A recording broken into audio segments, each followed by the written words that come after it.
Welcome to APG classes. आप सभी साथियों का एपीजी क्लासेस में स्वागत है। साथियों, आज हम सभी लोग एक साइंस का इम्पोर्टेंट प्रैक्टिस सेट करेंगे जिसमें बहुत सारे कम्पिटिटिव एग्ज़ाम के क्वेश्चन रखे गए हैं। और ये प्रैक्टिस सेट जो होगा उसमें जो भी कम्पिटिटिव एग्ज़ाम के क्वेश्चन हैं वही सारे क्वेश्चन होंगे और आपके एग्ज़ाम की दृष्टि से बहुत ही महत्वपूर्ण होंगे।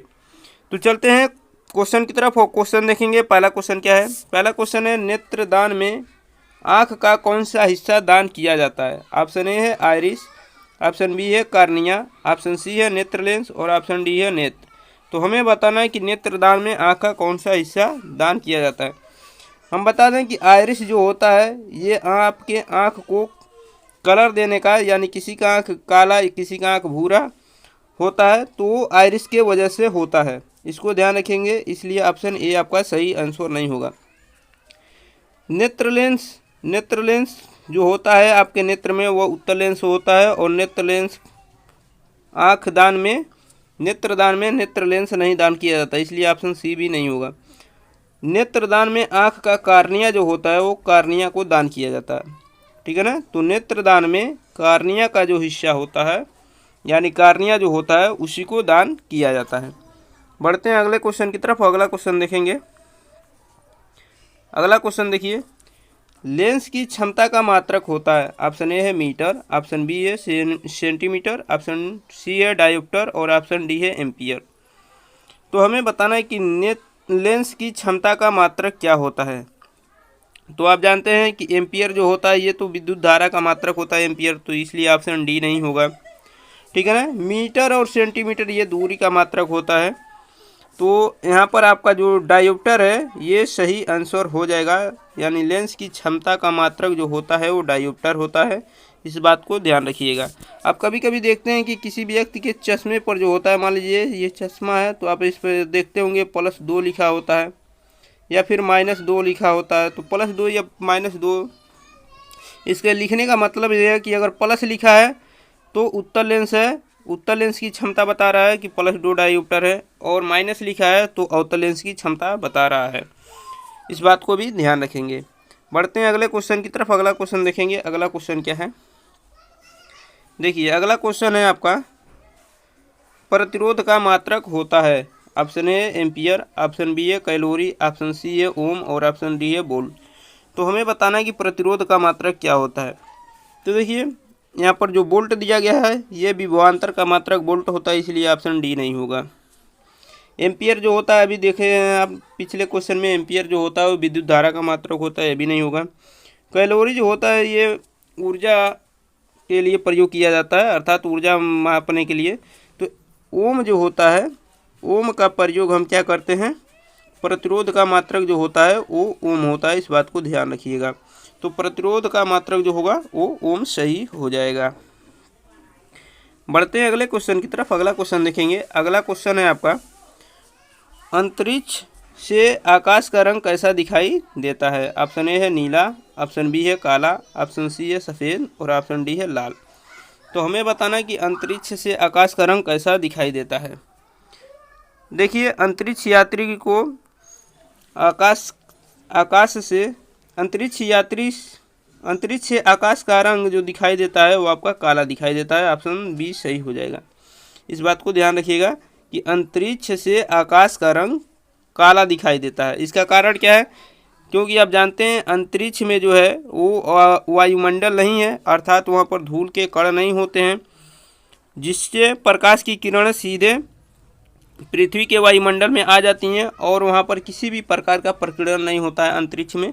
इसके वजह से आकाश का रंग जो होता है वो काला दिखाई देता है।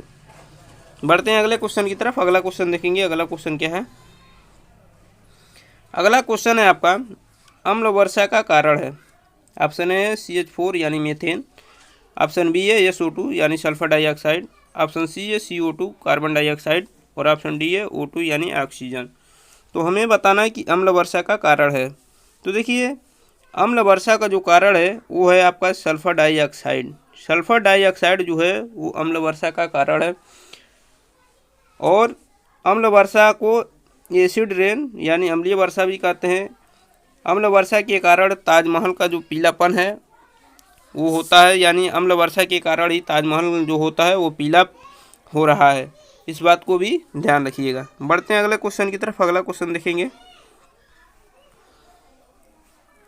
देखिए अगला क्वेश्चन है आपका, रात में तारे हमें टिमटिमाते हुए दिखाई देते हैं, इसका कारण है। ऑप्शन ए है अपवर्तन, ऑप्शन बी है परावर्तन, ऑप्शन सी है ध्रुवण और ऑप्शन डी है प्रकीर्णन। तो हमें बताना है कि रात में हमें तारे टिमटिमाते हुए क्यों दिखाई देते हैं।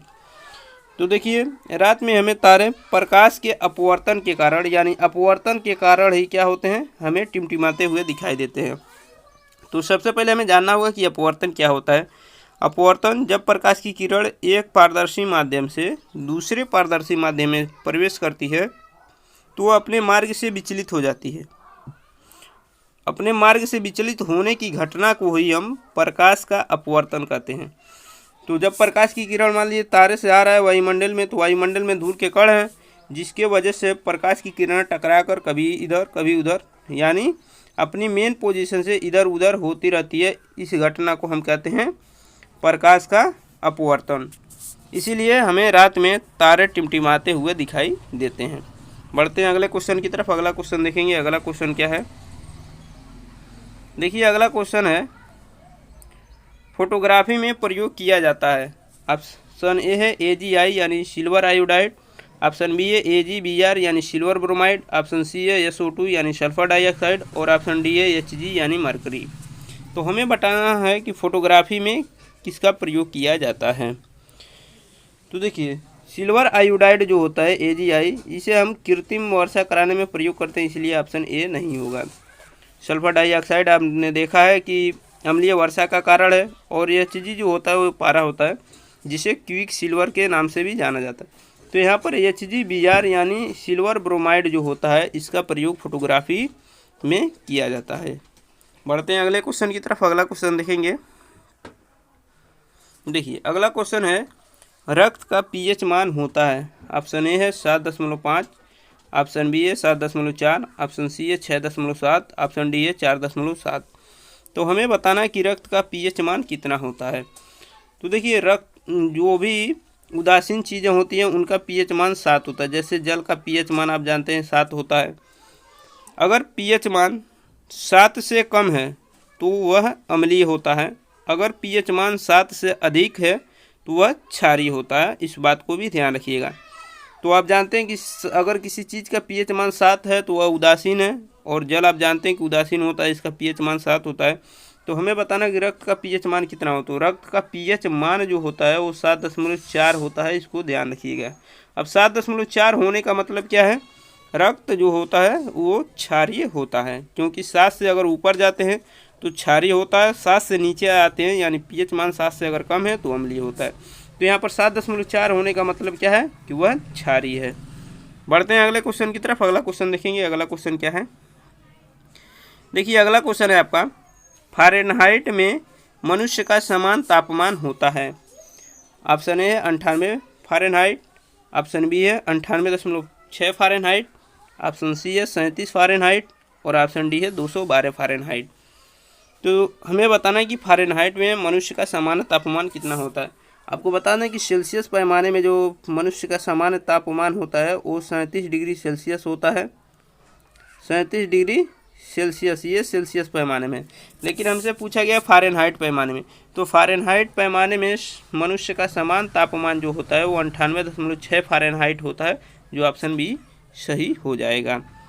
ठीक है, बढ़ते हैं अगले क्वेश्चन की तरफ। अगला क्वेश्चन देखेंगे। अगला क्वेश्चन क्या है, देखिए अगला क्वेश्चन है, वायुयान किस सिद्धांत पर उड़ता है। ठीक है ना, वायुयान किस सिद्धांत पर उड़ता है। ऑप्शन ए है न्यूटन के, ऑप्शन बी है आइंस्टीन के, ऑप्शन सी है बर्नौली के और ऑप्शन डी है जेम्स वाट के।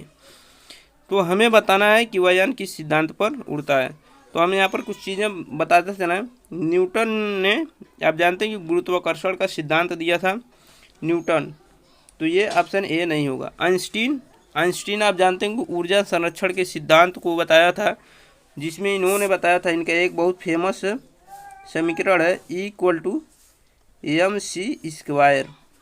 ये आइंस्टीन का ऊर्जा संरक्षण समीकरण है, और जेम्स वाट आप जानते हैं कि भाप के इंजन का आविष्कार किया था जेम्स वाट ने। तो यहाँ पर जेम्स वाट भी नहीं होगा और आइंस्टीन भी नहीं होगा। बर्नौली जो सिद्धांत है, जो भी वायुयान वगैरह उड़ाए जाते हैं मुड़ते समय, ये सारे सिद्धांत बर्नौली के हैं और बर्नौली ने ही ये सिद्धांत दिया था जिस सिद्धांत पर वायुयान को उड़ाया जाता है। इसी तरह उन्होंने ये भी बताया था कि जब भी आंधी वगैरह चलती हैं तो टीन वगैरह उड़ जाती हैं। ये भी सिद्धांत जो है बर्नौली के सिद्धांत पर भी आधारित है। तो क्वेश्चन यहीं पे समाप्त होते हैं। क्वेश्चन कैसा लगा और वीडियो कैसा लगा आप लोग कमेंट बॉक्स में ज़रूर बताइएगा। और जो लोग चैनल पर नए हो चैनल को सब्सक्राइब करें, लाइक करें तथा वीडियो को ज़्यादा से ज़्यादा अपने दोस्तों के पास शेयर करें। मिलते हैं नेक्स्ट वीडियो में, तब तक के लिए अपना ख्याल रखिए। धन्यवाद।